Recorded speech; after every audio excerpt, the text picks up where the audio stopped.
Happy 2020, everyone. Happy New Year. My name is Christine Keisinger. Many of you may have had exposure to me through Studio B's signature mindfulness meditations training that we did over the summer. Several of you who are not local came in through the Zoom classes. So you might know me, I might not know you. Several of you were shy about turning the cameras on. But I'm so glad to be here with you in person.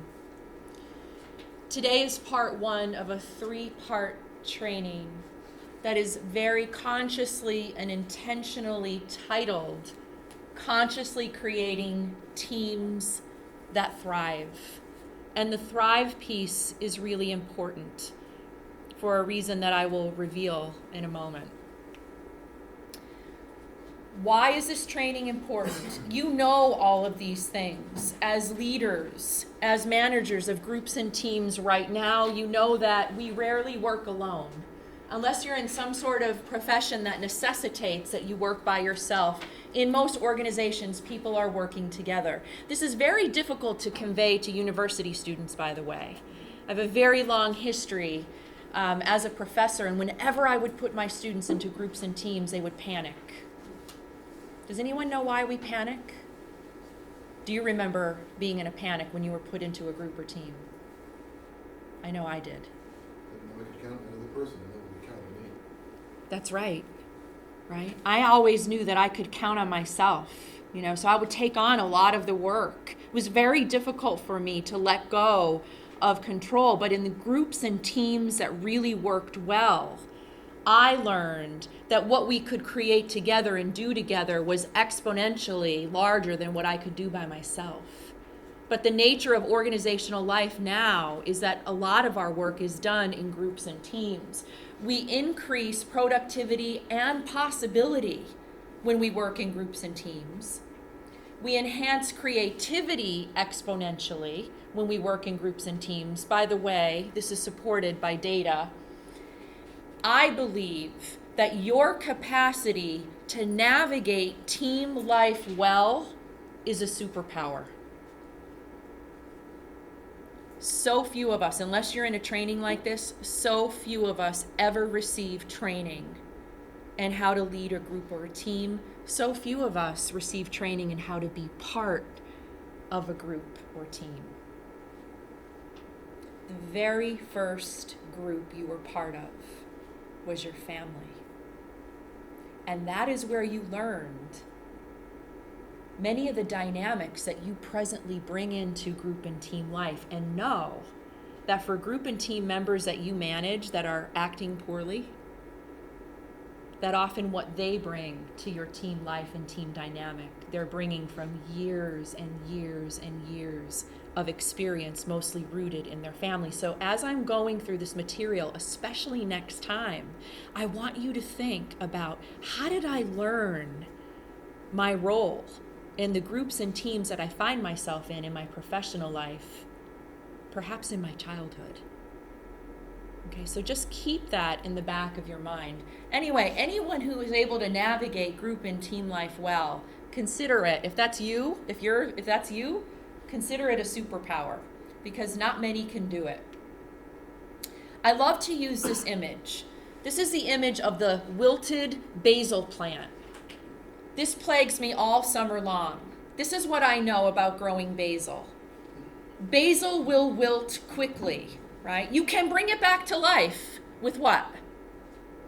Water, perhaps moving it so it's in the proper environment. Maybe it needs more sunlight, maybe it needs less. Basil plants, though, will wilt. They'll start to die pretty quickly if they are not nurtured in the proper way.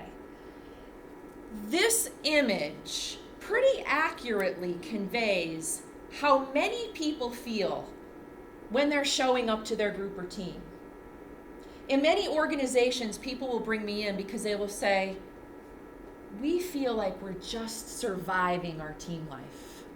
We're barely holding on. We're getting the job done, but that's it.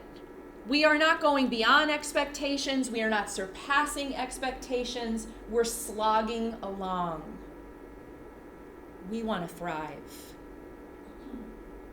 How can we infuse our groups and teams with dynamics and information and different ways of being with each other so that we are not surviving, but we are thriving? So when I teach about groups and teams, that's really what my orientation is. I'm not interested in supporting you all in just surviving team life. I want you to thrive in it, and I want you to take this information back to your groups, back to your teams, and you become the coach to them, so that when they come to work, they're not coming to work in the spirit of the wilting basil plant. Here's what I know to be true. Teams will thrive under the right conditions, just like the basil plant will. Teams will thrive if they are nurtured. In other words, you have to be very intentional about creating your team. I mean, that's the ideal situation, especially when a new team is beginning to organize. I'm working with a company now that just bought a bunch of different organizations, so they're going through huge change and transition. And part of my job with them is going to be helping them to manage that change and transition. So they're beginning to form groups that are going to help lead all of that. My job is to train them to be very conscious and intentional about building the group from the ground up. There's a way to do that.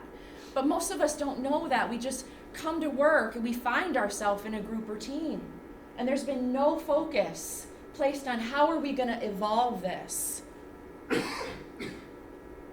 Teams will thrive when something called meta talk is part of the environment of the group or team, part of the dynamic. Meta talk is every once in a while, but preferably every time we meet, we're going to spend a little bit of time talking about what just happened here. We're going to, before we adjourn the team meeting, we're going to talk about what worked and what didn't work. Meta talk is talk about talk. It's talk about the dynamic. And I want to feel safe enough in my team to say, something happened between you and I during the meeting that I feel a little strange about. So I want to get that out here now. I was leading a training this morning, and someone shared that they had this team meeting. And they left the team meeting, and one of the team members went out into the parking lot, got in his car, and just wrote a scathing, ranting text message to the whole team about how he felt about the meeting. So this person sat through that team meeting holding all of this in, and then just let it rip through the mechanism of a text message, and it completely shook up the whole dynamic of the team. So if they had built in what we call this meta talk, let's have this as a rule in our teamwork, that we talk about how we talk to each other. We talk about how this went. We talk about openly moments when we didn't feel quite supported. That we talk very openly about our victories and successes. You know how far moments like this go? I just want to acknowledge that what you did between our last team meeting and now was outstanding. And I really appreciate you for that. These, like, a moment of appreciation can work wonders in a team dynamic. So be very meta. Think about, how are we talking to each other? How are we behaving with each other? And making that part of your dynamic. Teams will thrive when team roles are functional and kept in check. That's what our focus is next time. Teams are comprised of roles people play. Some of them are incredibly healthy and functional and will actually take a team way beyond where they thought they were going to go. And some team roles are sabotaging, toxic, and dysfunctional, will derail a team, will keep a team stuck, or will create a situation where things are so toxic that it actually affects people's health and their well-being. In November, I received a very alarming message from my friend Brian's mother. Now, Brian is my age. He's a man in his 50s. And she reached out to me and said, I'm really concerned about Brian. Brian lives in Amsterdam. And he works in an organization that is largely team-oriented. I said, what's going on? She said, I think he's having a nervous breakdown. It's all work-related. There's complete toxicity right now in his work culture. 2 of his colleagues committed suicide. A 3rd colleague took a leave of absence for mental health issues, and Brian was on the brink. I share that as an example because it is an extreme example of completely dysfunctional, highly toxic dynamics that can exist in an organization to the point that they make people sick. Oftentimes when people leave a job, it's because the job has started to impact their physical, emotional, mental health, and well-being. And we'll talk about what we can do about that in a moment. Teams will thrive when they are rooted in what we call very strong intra and interpersonal awareness. Now, I spent the morning training a group on this notion of intrapersonal. So we know that interpersonal communication takes place in teams. We're interacting with each other in a way where there has to be a dynamic between us that feels familiar. Intrapersonal refers to your relationship with you. It has everything to do with your relationship to yourself. It has everything to do with what's going on in here. The nature of what you're saying to yourself, the nature of that internal monologue or dialogue, the internal chatter. Because the way that I'm talking to myself, my own self-concept, the way I think about myself and I perceive myself, that shows up every time I show up in a group meeting. So we are not just all getting together so that we can solve a problem or move the company along or complete certain tasks. When we get together in a team, we're also dealing with everyone else's intrapersonal process. How we work and survive in groups and teams in the first place is amazing to me, given everything that we're dealing with and we're trying to do our jobs. So there's a lot going on, but if you have an awareness that person, that individual in your team who's a troublemaker or who's behaving poorly or who's acting disrespectfully, that person comes to that team with a whole lot of baggage, as we all do. We get a very different perspective about what's happening when people gather together. It is not easy to work in groups and teams, right? Which is why a training like this is really important. But these are the conditions under which teams will thrive. This is in your handout, by the way. I have an entire slide devoted to trust. I've always known this, but now there is research to back it up. In 2015, Google did the largest study on what is the single factor that contributes to optimal success and performance in groups and teams. And the answer was trust. If team members do not trust each other and themselves, you can expect very mediocre performance. You can expect performance that's not effective at all. You can expect a team to go in the ditch. You will never, ever get a team to operate or to fulfill its highest potential if there is not a foundation of trust. This is so critical. So part of what I want to do today is to share with you the importance of trust and how trust is cultivated. Now, to really connect you to how significant trust is, I want you to think about this notion. You would not go very far in an interpersonal close relationship with another person if you couldn't trust them, would you? No. If you were closely connected to another person and trust was breached or compromised, each of you here in the room has probably had an experience like that, and you know how that goes. Many of us will leave a relationship where trust has been breached or compromised.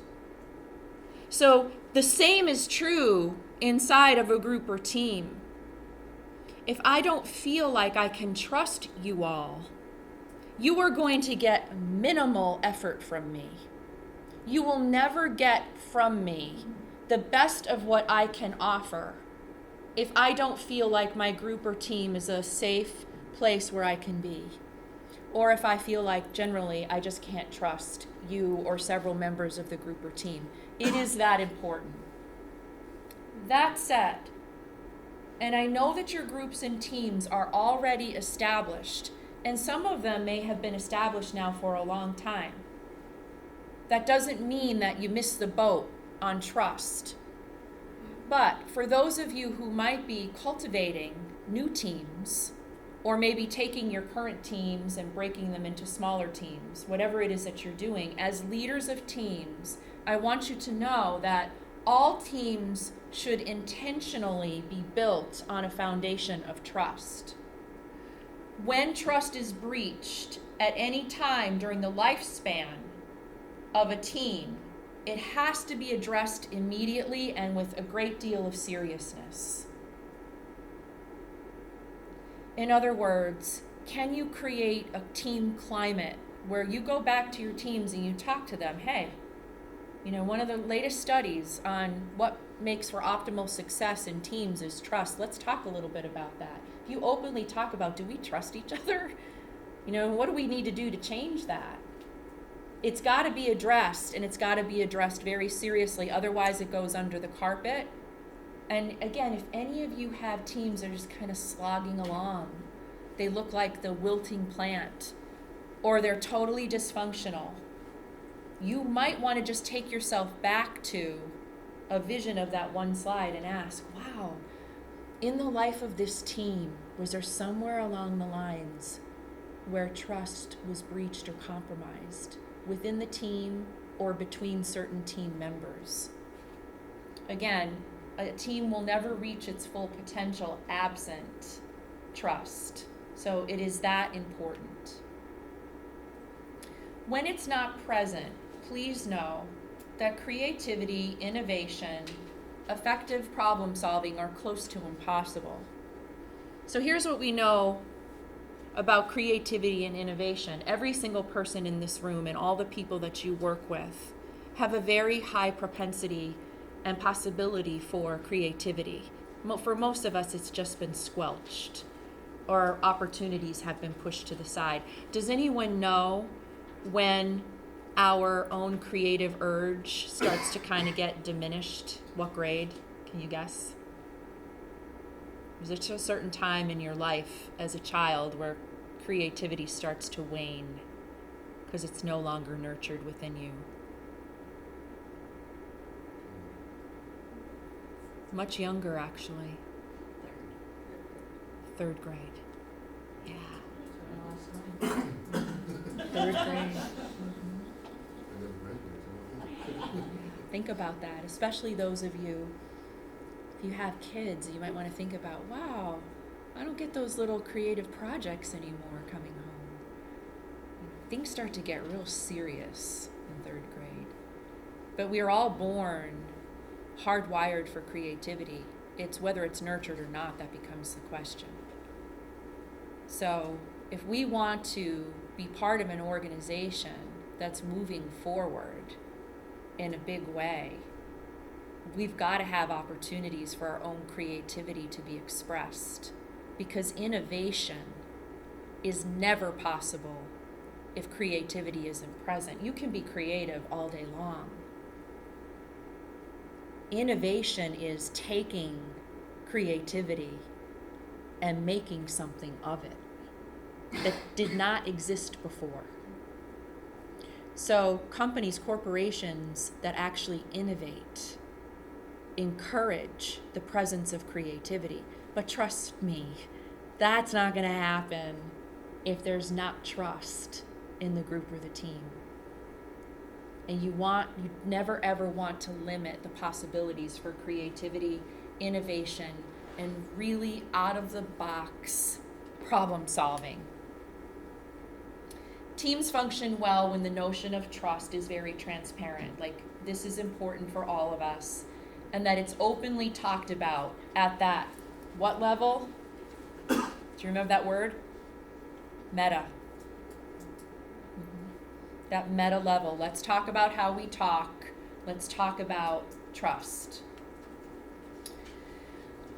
I want to take just a few minutes with each of you at your tables. And I want for you to, there should be a spot in your handout. I want you to just reflect upon a team experience that you've had, maybe here, maybe elsewhere, maybe it happened in college, maybe it happened in high school, maybe it happened in another job, where it was completely dysfunctional. And then I want you to try to think of a team group experience that was just really great. And then if you've ever had a team experience that was just phenomenal. And as you think about those three things, I want you to just jot down words. What made it dysfunctional? For example, lack of trust, lack of respect. I can think of a number of things that make teams dysfunctional. What are some qualities that made it great? What are some qualities that made it absolutely phenomenal? Just take a few moments to do that. Jot those down. We're sharing with yes. our table? Yep. All right, so the first thing Yeah. My dysfunctional team is first So what I'd like to do now is to just take a few moments. I want to know. Let's start with the second question first. What are some of the qualities that were present in a team that you've been on that just really worked well? And it might be a current team. Somebody? Anybody? What kind of, can you be specific? Like, what kind of leadership? What did that look like? Motivation, motivational leadership. Yeah. So the leader had the capacity to motivate the team. Correct. Good. That's really important. It's to communicate. Very specific. What kind of communication, or could you give an example? Well, I'm just thinking of our Joe's took lead on our boat building experience up at the Skytop Lodge. Yeah. We had to trust him to not let us sink in the We swimming did. pool. We did. But Joe really communicated why his plan was going to work, and we trusted him. So he And was we made it halfway. he was clear and direct. He was clear. Yeah. He said, "This is why it's going to work." And we said, "Can you explain more?" And he did. In a situation like that, the trust though was really important. The trust was. Yeah. Now that you sunk, do you still trust them? Listen, it was bad direction on the other person's part though, because we thought we only had to get halfway across the pool. Okay. And we made it halfway across the pool. Right. When once we learned we had to get to the other half, when we almost drowned. Others. Yes. We just had a charity exercise in the back in the customer experience team, and I wrote down, I like winning. So winning, supportive, and fun. So it was kind of group competition. Money went towards charity, but there was a collective group of like, how much money do we have in? What do we need to do to make it, to hit our goal of doing it? And everyone was kind of checking in with each other. So I would say, it's a team building exercise. But it was winning, support, and fun. So fun. Two things. Events like that, situations like that are supporting the team dynamic. They don't really have anything to do with the actual work of the team, but they're supportive of the dynamic. And next time when I'm here, we're going to learn about the significance of pride in being part of a team that I can feel proud of. That is really significant. And we'll talk more about that next time. That's what we call the buy-in. Mm-hmm. Yep, absolutely. Unfortunately, Someone else. Some qualities that made for positive team experience. Yes. So our theme this year for 2020 is just one more. You know, one more appointment, one more encouraging word, one more show. And we had communicated this over our conference call for the kickoff of the year meeting. And just the other day we had an employee that had stayed on the phone during half her break. She still gets her break, but she stayed on the phone half her break, and then she was there 15 minutes past the end of the shift. And when she got off the phone, she put her hands up and she says, "Just one more." And she made one more call. She said, "I pushed myself to make one more call at break time and one more call at the end of the shift." And she said, "I booked both of those." And and people were still there, and they were walking out, and she was just so excited about it. And it just got everybody just so super excited. I love that. So a lot of these examples are really going to matter next time when we talk about how do we lift team members up so there's the buy-in, or they're fully enrolled in being part of this team and invested beyond their paycheck. Okay. A couple dynamics of teams that were really dysfunctional. Yes? I would say lack of communication, but also a sense of like a rushed timeline. Mm-hmm. So if you feel rushed, you can't really work to your advantage. Yeah, because team work is outcome. Product, we're focused on the outcome, we're focused on producing, but not enough teams focus on process and nurturing the process through which we're going to get there, and thinking about time as being part of process. Someone else? Yes. Also, if a friendship amongst the team, friendships aren't developed, because if you don't like who you're in your team with, you're not going to thrive and be comfortable and be able to really work at your top. And we're human beings, and the gift and value of teamwork, because again, there have been some pretty despairing studies done recently on what is called workplace loneliness. Harvard Business Review actually devoted a 7-part series to workplace loneliness and the detrimental effect of feeling lonely at work, the impact that has on your effectiveness at work, and the impact that has on your mental health. So friendship, collegiality within a team is essential as part of that dynamic. It really is. That doesn't mean that everyone has to like each other, but when there is a sense of genuine care and concern for each other, it's really important. Some of us make our best friends on our groups and teams. When you think about it, we spend the majority of our lives at work. So this is one of the reasons why these relationships really matter. Anyone on a phenomenal team had an experience where it was just hard to replicate? Well, you're going to be, because you're going to create that. To that end, I want to introduce you to the notion of synergy. Synergy is real. The cooperative working together of 2 or more people in organizations where their combined effort is greater than the sum of their individual efforts. Better put,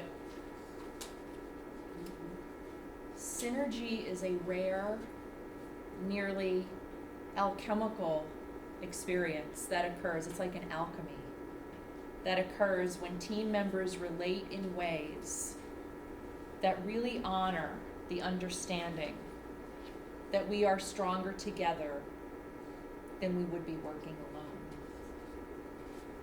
And part of creating that alchemy as a team leader is having a very clear understanding of the special strengths and skills that each team member brings to the team, and kind of putting them into the pot and watching the alchemy occur. It's despairing to me how many team leaders have they're so outcome focused, so end focused, that they don't have any idea about the unique skills and gifts that individual team members bring to the table, and what all that will look like when it is combined. So consider that. And it's really helpful that team members know this about each other as well. And have you ever taken the time to figure that out? And you still can. But part of this is kind of stepping back for just a bit and doing some work on constructing the team or rebuilding the team. A synergized team, this is important, a synergized team will often surpass their own expectations, often going well beyond their intended goals, and synergistic teams are often very memorable experiences in the life of someone's career. Because we spend so much time at work, it's really helpful if our work life contributes in some way to our general fulfillment of life, period. That the work that I do matters in the larger scheme of my life. It's not just I go somewhere, I put in my 8 hours, and I go home and I leave it all behind. That there's something special that happens in the act of work that gives my life a sense of meaning and fulfillment. I didn't even have to include this slide because there are much better photographs around this room. I want to introduce you to the notion of climate.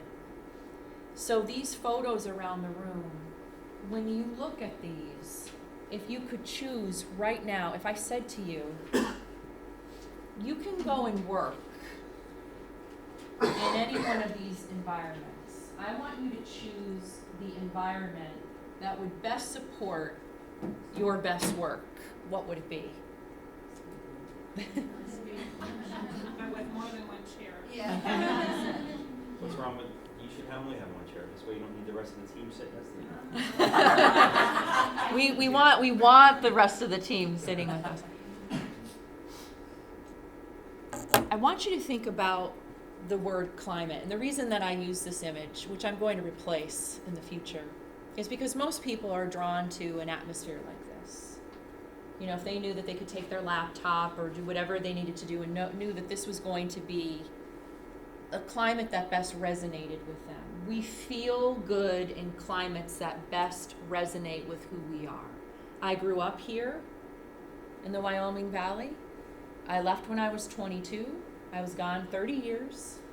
I came back recently. The places I've lived since, or the places that I lived while I was away, were all sunny places. There was sun most of the time. Even being back here 7 years now, this is hard for me. The climate here is hard for me. I don't feel at my personal best, especially during the winter months, especially when the time changes. Did you notice that we're getting just a little bit more like I noticed that. And it makes me feel better. So just like you know that there are climates that make you feel good, when we talk about climate, organizationally speaking, we are talking about how our team feels and how we feel in it. Have you worked in your group or team to talk about how does it feel for you to be part of this team? In an optimal team climate, we not only do great work, but we experience success, which further fuels us to work at the same level or beyond the next time. In other words, it means a lot to us. Work climates, whether it's the organization itself. One of the first things I said, I think I said to you, Candy, or maybe to Paige, when I came here for the very first time, is that this place has good feng shui. You know what feng shui is?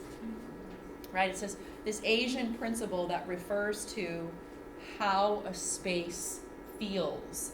And when I had a tour of the various departments here, the paint on the walls, the fact that you have this common room, the fact that you would offer trainings like this, the fact that you would invest in your employees to put them through the mindfulness training, the fact that you have fun things like the prizes. I even saw toys and games somewhere in one of these rooms. Where was that?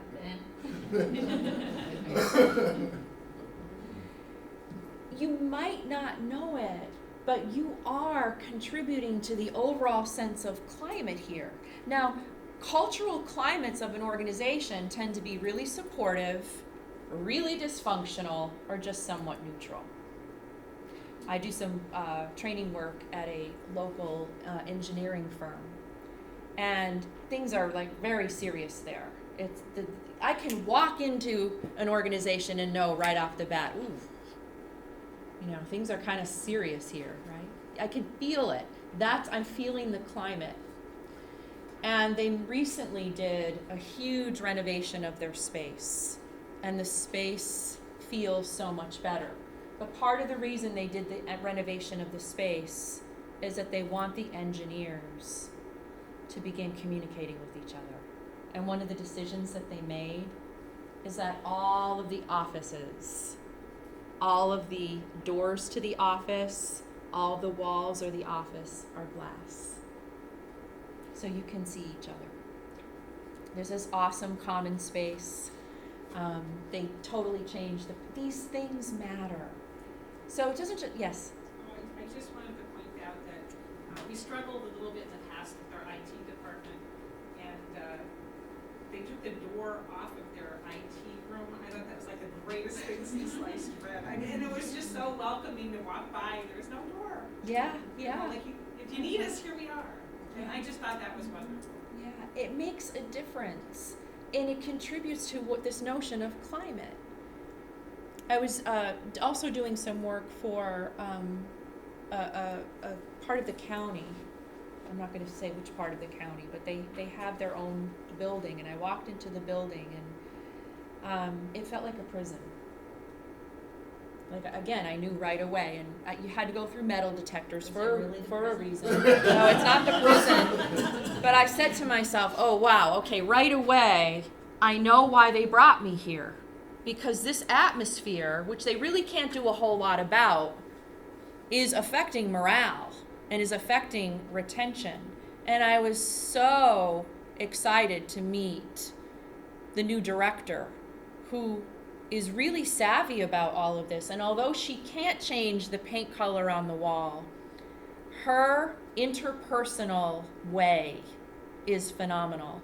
As she was giving me a tour of that particular building, there wasn't, every single time we encountered someone, it took us a long time to get through the building because she greeted everyone by name. She asked them a personal question about their life. How was your weekend? How was your son's concert? She really, really made this an important part of her job as a way of trying to transform the climate of that particular facility. So we can think about this. The next time you walk into an organization, it can be your bank. I do work with banks, and banks are really different. I'm learning this. You walk in, you're like, wow, there's a very big difference between the culture of Fidelity Bank and the culture of Community Bank or FNCB. And I can feel it right away. And then that helps me to best customize the trainings that I'm going to offer for them. So supportive, neutral, dysfunctional, how does your group feel? You can have all of this the climate, the culture of your organization to support all this goodness we're talking about. But that doesn't necessarily mean that the group feels this way. So I want you to just think about this for yourselves, and maybe think about this as you're driving home today or back to your groups. At this time, how does the group that I lead or manage feel? How does it feel to be part of that group? Is it a place I want to be?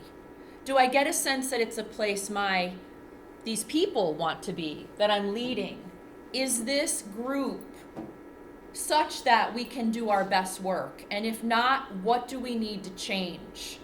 And if you're going to go back and share some of this content with your teams, have a meta talk about this. There's this thing called climate that I learned about today. How do you feel being part of this group? How does it feel? Do you do your best? Do you feel like you can do your best work here? If I could only share one slide with you today, and if I never saw you again, this would be the slide. Because these, I call them the 5 S's, are absolutely essential to group team climate. And they really speak to very important, very significant needs that we all have as human beings. You can actually apply this to any relationship and to any group structure. Please know that anything that I share with you today, you can also apply to your own families. All right? You can, because families, groups of people who live together, all of this is applicable. All right? These are essential to group climate. Number 1, safety. Whether you realize it or not, people are asking, do I feel safe here? Am I safe in this group? And I don't necessarily mean, am I physically safe? But in some cases, yes. But is this a place where I'm safe to share my ideas? Is this a place for me to make a mistake? Is my group a safe place where I can say to someone in the group, hey, whoa, wait, we need to wait a minute here. There's something going on in your dynamic with this other person that's kind of disrupting things. And I care about this group, so I want to address it. So do I feel safe? Significance, am I valued here? And for team leaders, this is so important. Do you think about this every day? And you don't have to go overboard with it. But when a team member has done something that is worthy of affirmation and comment, do it. I'm so impressed that you did that. I am so appreciative that you did that. I am really happy that you brought that up, because what you just said took us to a totally different level of our planning in this group. Does every group member feel significant? Am I supported here? Do these people have my back? What if I need to make a decision on behalf of the group? Do I feel their support behind me, even in their absence? Connected to that is, am I part of something? Do I feel part of a team? Do I feel part of this culture called Sundance?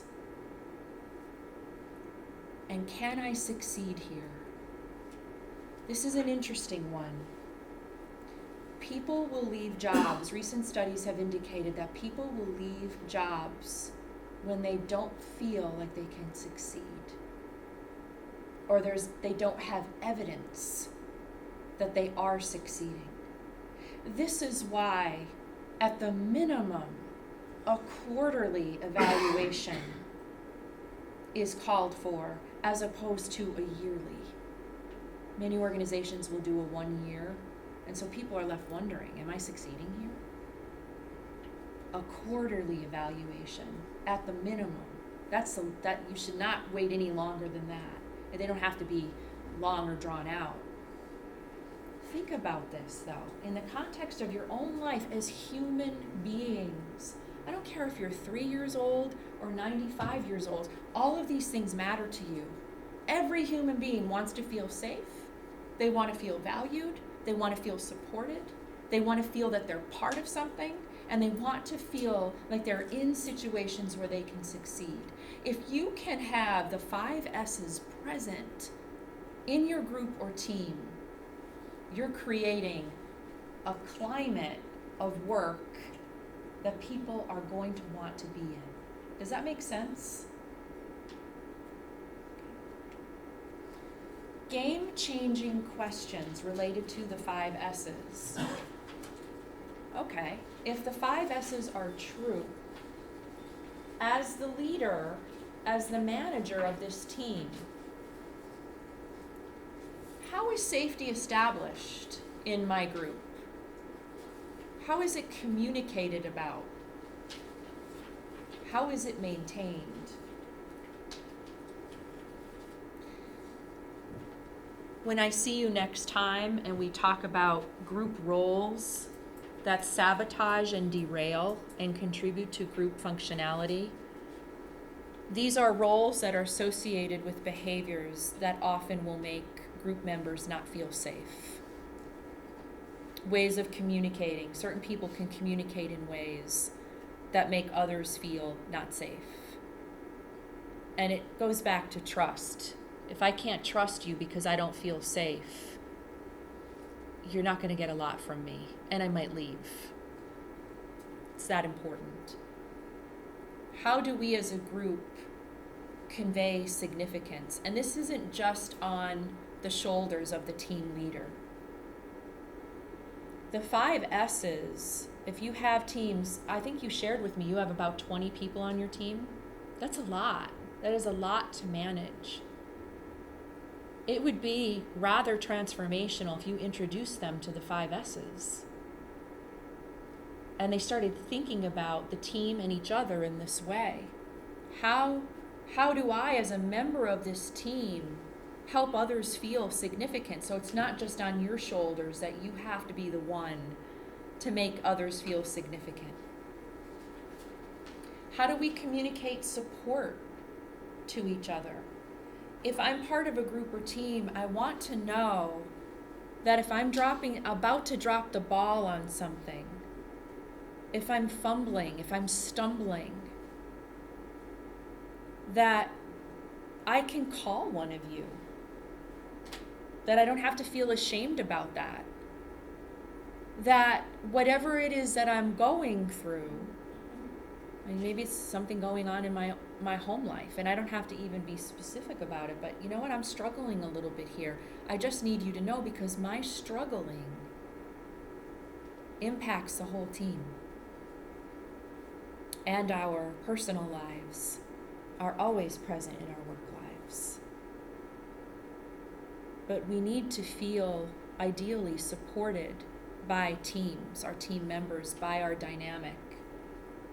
How do we nurture a sense of belonging?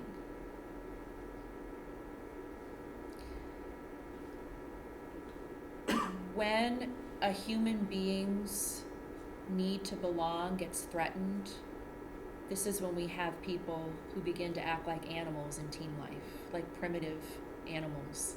They get really aggressive. They can get really bullying. Our need for belonging as human beings does not end when we stop playing on the playground. We possess it throughout the entire course of our lives. It's that strong. Does anyone know why? It is really something that's primitive about all of us. Because there was a time as a human being where if you didn't belong, there was a good chance you would die.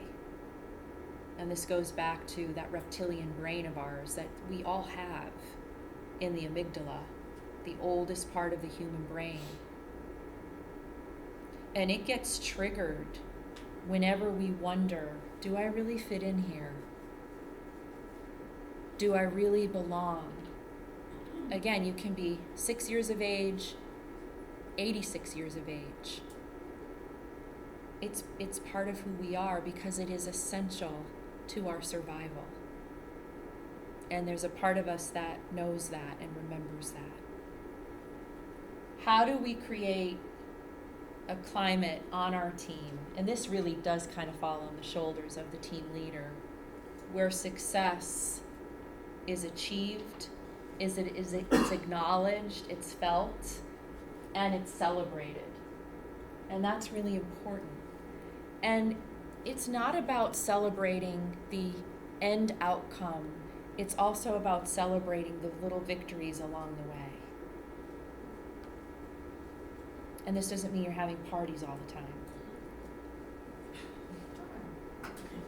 But far too many groups or teams feel like the wilted basil plant. We're just surviving this because not the smaller victories along the way weren't acknowledged.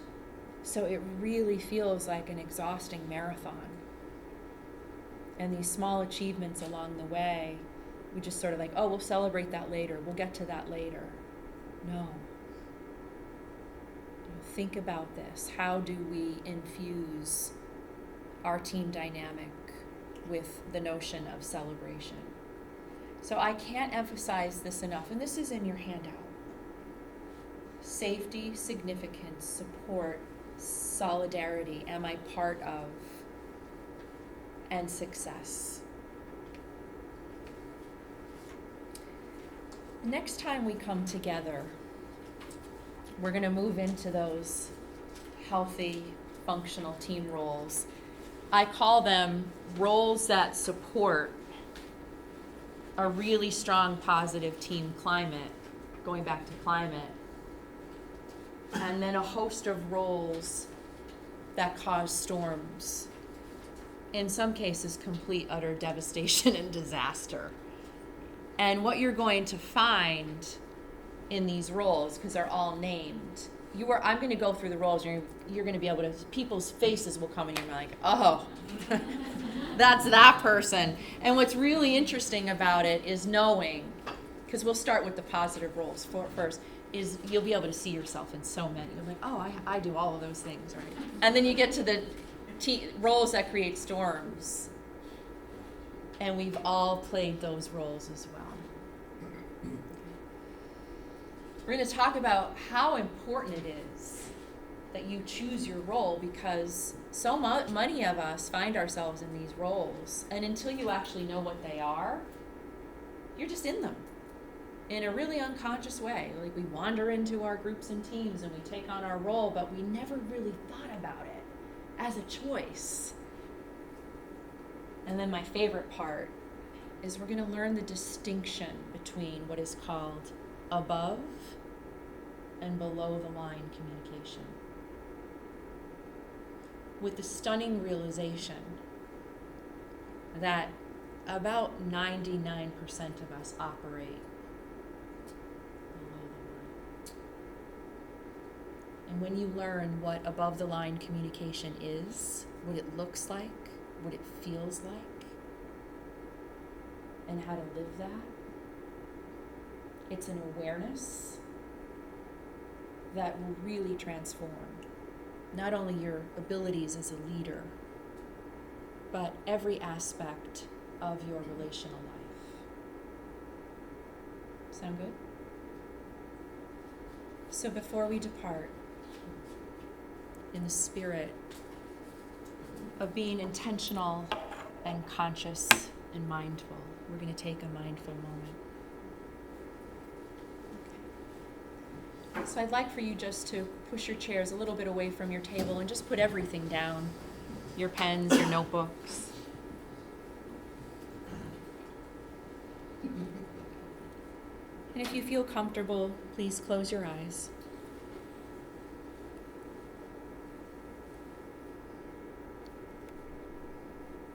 And if possible, I'd like you to have your feet hip-width apart, your hands resting comfortably in your lap or on the armrest of your chair. And just relax your shoulders.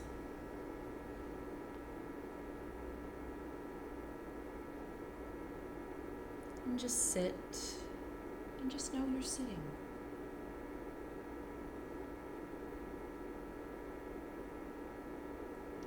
And in today's practice, we're just going to do one thing.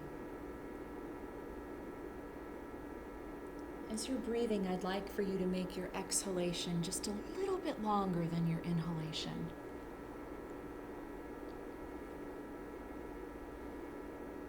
So you're inhaling normally, and as you exhale, just make it a little bit longer.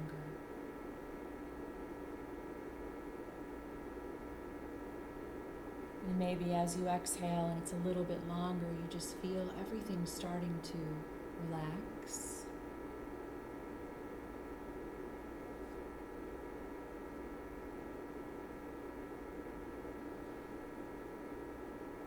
As you exhale, maybe the shoulders soften down a little bit more.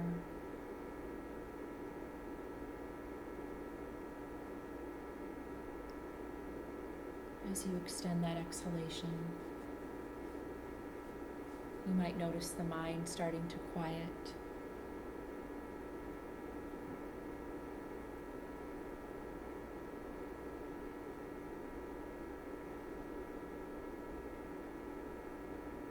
All of the information that you brought inside of yourselves today, just imagine it settling down into the brain so that it becomes part of you.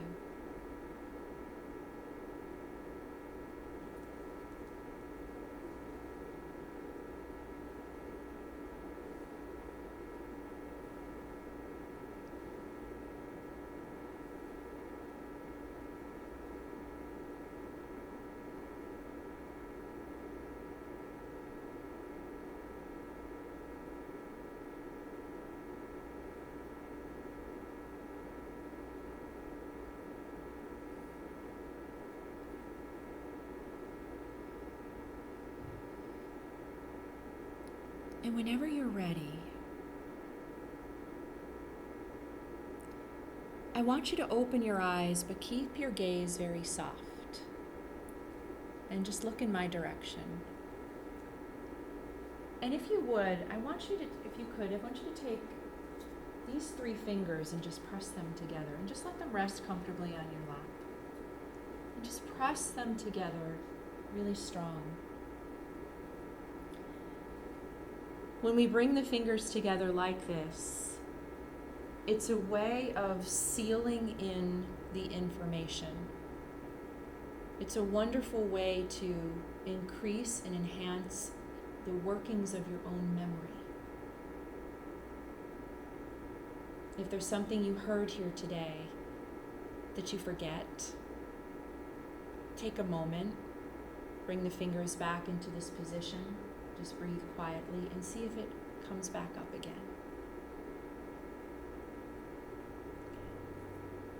You have your hand out, you have your notes.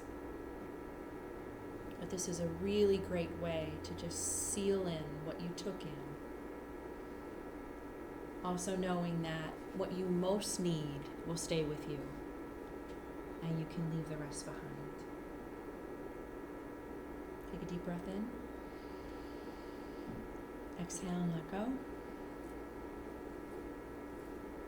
I'll see you next week. Thank you. Thank you. Have a great rest of your week. Drive safely.